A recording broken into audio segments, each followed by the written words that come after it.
I thought I knew my life, until a DNA test I never ordered told me my husband wasn't my son's father. And when I asked him why, he just said, "Ask your sister." I'm standing in my kitchen, holding a piece of paper that's turning my entire world inside out. My hands are shaking so badly I can barely read the words anymore, but I don't need to, they're already burned into my brain. Probability of paternity, 0%. The envelope it came in sits on the counter, addressed to me, postmarked 3 days ago. But here's the thing that's making my heart slam against my ribs like it's trying to escape. I never ordered a DNA test. I never asked for this. And according to this report, my husband David isn't the biological father of our 8-year-old son, Lucas. I don't know how long I've been standing here. The coffee pot finished brewing 20 minutes ago. I can tell by the burnt smell. Outside, I can hear Mrs. Patterson's sprinklers clicking across her lawn like they do every Tuesday and Friday morning. Everything is exactly the same as it was an hour ago when I walked down to get the mail, except nothing will ever be the same again. My name is Alina Grayson. Most people call me Ellie. I'm 46 years old, and I live in a 3-bedroom ranch house in Columbus, Ohio. The kind with builder-grade everything and a mortgage that's just manageable if we don't splurge on anything. I've been married to David for 8 years. We met at a friend's backyard barbecue when I was 36, both of us a little tired of the dating scene, both of us ready to settle into something real. He was kind, steady. He worked in IT, wore the same brand of jeans for a decade, and never forgot to put the toilet seat down. We weren't fireworks, but we were comfortable, safe. And I needed safe. Lucas came along 2 years into our marriage, a surprise, but a welcome one. I was 38, and the doctors had told me years before that getting pregnant might be difficult. When those 2 pink lines appeared, I sobbed in the Target bathroom for 10 minutes straight before I could even drive home to tell David. He cried too. We both did. Lucas was our miracle. Or so I thought. The paper crinkles in my grip, and I force myself to set it down before I tear it in half. My whole body feels like it's vibrating at a frequency only I can hear. I need to think. I need to understand. But my brain won't cooperate. It just keeps circling back to the same impossible question. How? I've never cheated on David, never even been tempted. Before David, there was only one other serious relationship, a guy named Marcus I dated for 3 years in my late 20s. That ended badly, but it ended. Clean. Final. I hadn't seen or spoken to him in over a decade when Lucas was born. So how is this possible? The front door opens, and I hear David's keys hit the ceramic bowl in the entryway. The one my sister made in that pottery class she took for 3 weeks before she got bored. He's home early. He usually works until 6, but it's barely 4 o'clock. "Ellie," his voice carries down the hallway. I should say something. I should call back, but my throat has closed up like I've swallowed something too big. His footsteps come closer, and then he's in the doorway, still in his work polo with the company logo embroidered over the pocket. He looks at me, and I watch something flicker across his face, something that might be fear or might be resignation. His eyes drop to the paper on the counter. "You got it," he says quietly. Not a question, a statement. "You got it." I repeat his words back to him, and they sound insane coming out of my mouth. "David, what is this? I didn't order this. Why would I order a DNA test? And why does it say?" My voice cracks. "Why does it say you're not Lucas's father?" He doesn't answer right away. He just stands there, one hand rubbing the back of his neck in that way he does when he's stressed, looking anywhere but at me. "David," I'm barely whispering now, "please talk to me." "I knew this day would come," he finally says, so soft I almost don't hear him. "I knew eventually you'd find out." The room tilts. I grab the edge of the counter to steady myself. "Find out what? What are you talking about?" He meets my eyes then, and what I see there isn't shock or confusion or even anger. It's something worse. It's guilt. Years of it, heavy and old, sitting on his shoulders like a coat he's been wearing so long he forgot it was there. "Ask your sister," he says. And just like that, the floor drops out from under me. My sister's name is Veronica. She's 3 years younger than me, and she's always been the golden child, the pretty one. the charming one, the one who could talk her way into or out of anything with a smile and a well-timed laugh. Growing up, I was the serious one, the responsible one, the one who got good grades and didn't cause problems. Veronica got away with everything because Mom said she was spirited. Even now, at 43, Veronica lives in a condo downtown that she can't really afford, works as a real estate agent when she feels like it, and dates men who drive sports cars with vanity plates. She's never been married, never wanted kids. She calls it freedom. Mom calls it knowing what makes her happy. I call it getting to live without consequences. The last time I saw Veronica was 3 months ago, at Mom's birthday dinner at that Italian place she loves on the north side. Veronica showed up 40 minutes late in a dress that probably cost more than my car payment, kissed everyone on the cheek, and spent the whole meal on her phone. When I asked her if she was seeing anyone new, she just shrugged and said, "No one worth mentioning." Mom patted her hand and told her she didn't need to rush into anything. I'd been married at 38 and got the "you're not getting any younger" speech for years beforehand. But I pushed all that down. I always did. Because that's what you do when you're the older sister. You make room, you keep the peace, you pretend the double standards don't sting. I'm sitting in my car outside Veronica's building, engine off, hands still gripping the steering wheel. I've been here for 15 minutes, trying to figure out what I'm even going to say. The DNA report is in my purse on the passenger seat, folded and refolded so many times the creases are starting to tear. After David said those 3 words, "Ask your sister," I stood in the kitchen for another 10 minutes just staring at him, waiting for him to explain. But he wouldn't. He just kept saying, "She needs to be the one to tell you." And then he left, packed an overnight bag and said he'd stay at his brother's place until I was ready to talk. Ready to talk, like this is something we can just talk about. I grab my purse and get out of the car before I can change my mind. Veronica buzzes me up without asking who it is. Her apartment is on the 9th floor. All windows and exposed brick and furniture that looks expensive but uncomfortable. She opens the door in leggings and an oversized sweater, hair piled on top of her head, glass of white wine already in her hand, even though it's not even 5 o'clock. "Ellie, this is a surprise. What's going on?" She steps aside to let me in, smiling like this is just a normal Tuesday. I walk past her into the living room and turn around. "I need you to tell me the truth." Her smile falters. "About what?" I pull the DNA report out of my purse and hold it up. "About this." The color drains from her face, so fast I actually see it happen. The wine glass wobbles in her hand.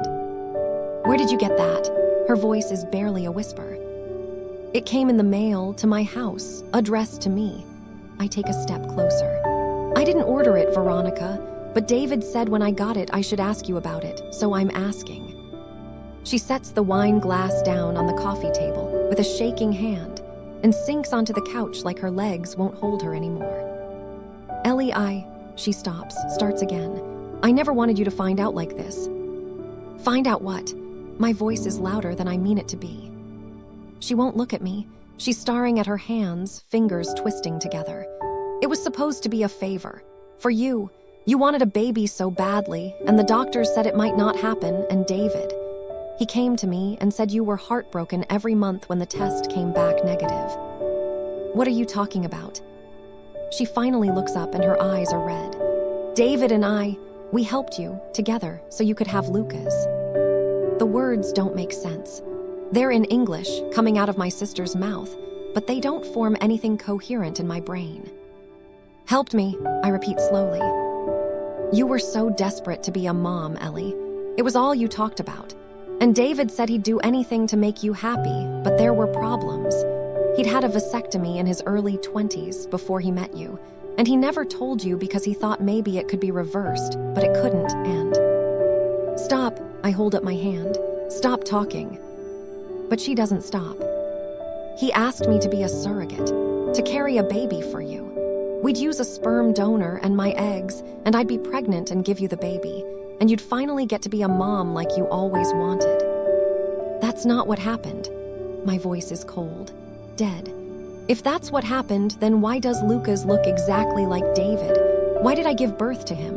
Why do I have stretch marks and a C-section scar and memories of 37 hours of labor? Veronica's mouth opens and closes. Tell me the truth, I say again, right now. She takes a shuddering breath. David and I slept together. Once, just once. It was clinical, I mean, not clinical like a doctor's office, but it wasn't. It wasn't romantic. It was just to get me pregnant so you could have a baby. And then we did IVF to transfer the embryo to you so you'd be the one to carry him and give birth and... That's not how IVF works, Veronica. I'm amazed at how calm I sound. You can't transfer an already developing embryo from one woman to another. That's not a real thing. Her face crumbles. You slept with my husband, I say. Each word is a stone. And you got pregnant with his baby. And somehow you made me think I was pregnant. How did you do that? Mom helped, she whispers. And there it is. I don't remember getting back in my car. I don't remember the drive to my mother's house in Worthington, the subdivision where I grew up, where every house has the same layout just flipped and mirrored. I don't remember parking or walking up to the door or ringing the bell. But I must have, because now Mom is standing in front of me, wiping her hands on a dish towel, looking surprised. Alina, what are you doing here? Is everything okay? I push past her into the house.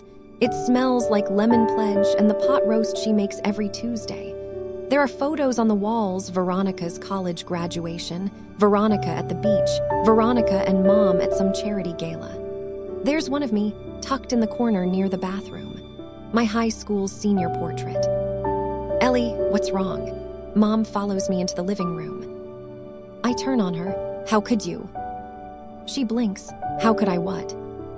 Veronica told me about Lucas, about David, about all of it. My hands are shaking again. And she said you helped. Mom's expression shifts just for a second, just a flicker, and I see it. The guilt, the knowledge she knew, she's always known. Sit down, Alina. Let me explain. I don't want to sit down. My voice cracks. I want you to tell me how you helped my sister and my husband fake my pregnancy.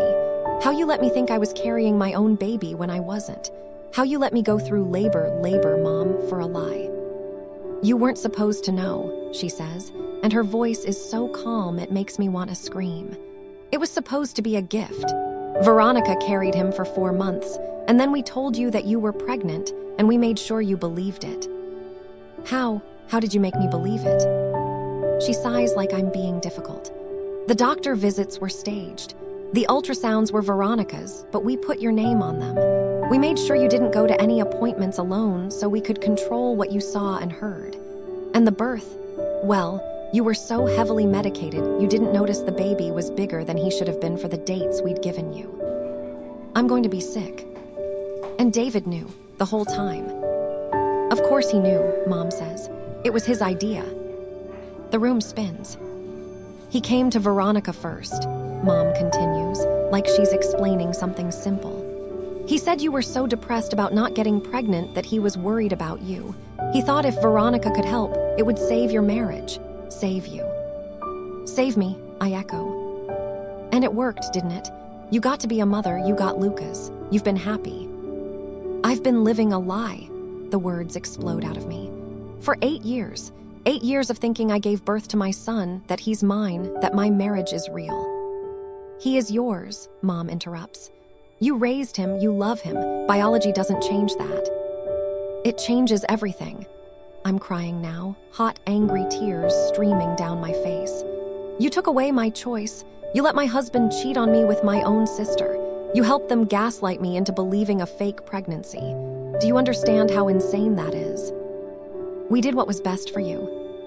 No, I shake my head. No, you did what was easiest for Veronica, like you always do. Mom's face hardens. That's not fair. Isn't it? I laugh, and it sounds manic even to my own ears. Veronica gets everything. She always has. She's the favorite, the one who can do no wrong, and I'm just what? The backup, the practice round. Alina, that's enough. No, it's not enough. It's not even close to enough. I grab my purse. Did you steal from me too? The college fund. The one Dad set up for me before he died. Mom goes still. my God, I breathe. You did. That's how you paid for all of this, isn't it? The fake appointments, the bribes, whatever you had to do, you used my inheritance. It was for your own good, Mom says, but her voice is weaker now. It was mine. I'm backing toward the door.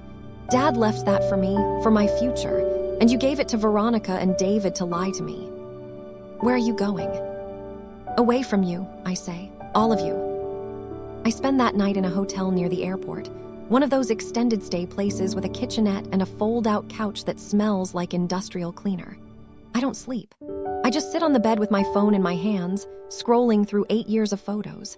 Lucas's first steps, his first day of kindergarten, his gap-toothed smile when he lost his front tooth last spring, David's arm around my shoulders in 100 different pictures.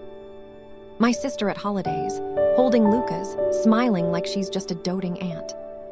How many times did they look at each other across the table and remember what they'd done? How many times did Mom watch me be a mother and feel nothing? Around 3 in the morning, I open my banking app. It takes me 20 minutes to find what I'm looking for, but I find it.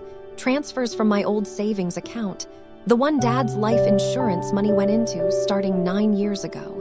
10,000 here, 15,000 there, all moved to an account I don't recognize. I take screenshots of everything. By the time the sun comes up, I have a plan. The lawyer's name is Patricia Chen, and she comes highly recommended by a woman I know from Lucas's school, someone who went through a brutal divorce 2 years ago and came out the other side with full custody and her ex-husband's pension. Patricia's office is downtown, all glass and steel, and the kind of modern art that's just colored rectangles. She listens to my story without interrupting. I show her the DNA test, the bank transfers, the screenshots of text messages I found on an old phone of David's messages to Veronica from 8 years ago, talking about the plan and keeping Ellie happy. When I'm done, Patricia sits back in her leather chair and steeples her fingers. This is one of the most elaborate deceptions I've ever seen, she says, and I've been practicing family law for 20 years. Can I do anything? My voice is hoarse from talking. Legally. Yes, she leans forward. Several things, actually. First, we file for divorce on the grounds of fraud and infidelity. David's going to owe you a significant amount in the settlement, especially given the financial impropriety regarding your inheritance. Second, we pursue a civil suit against your mother and sister for theft and emotional damages. Third, she pauses. Third, and this is the part you need to think carefully about, we establish legal paternity. Because right now, according to that DNA test, David has no biological claim to Lucas, which means in a custody battle, you have the advantage. I would never keep Lucas from David, I say immediately. He's been Lucas's father. That's real, even if everything else wasn't. Patricia nods. That's admirable, but you should know your options. What about Veronica? Biologically, she's the mother, but she has no legal claim. She's not on the birth certificate. She's never sought custody, and she signed away her rights, however informally. Still, she could try to sue for visitation or partial custody. She won't, I say with certainty. Veronica doesn't want to be a mother. She never has. This was just another thing she did for attention. Then we make sure it stays that way. The divorce takes 6 months to finalize. David doesn't fight me on anything. I think the guilt finally caught up to him, or maybe he's just relieved it's over. He moves to Michigan for a job opportunity and agrees to see Lucas once a month and alternate holidays. He pays child support and alimony without complaint. Lucas asks questions, of course. He's 8, old enough to know something's wrong, but too young to understand the full truth. I tell him that sometimes grown-ups realize they're better as friends than as married people, and that Daddy and I both love him very much, and that none of this is his fault. He cries. I cry. We get through it. The lawsuit against Mom and Veronica takes longer. Patricia is thorough. We have forensic accountants trace every dollar of my stolen inheritance. It comes out to over $60,000 once you account for interest. We have medical experts testify about the psychological impact of fake pregnancy and coerced motherhood. We have text messages, emails, bank records.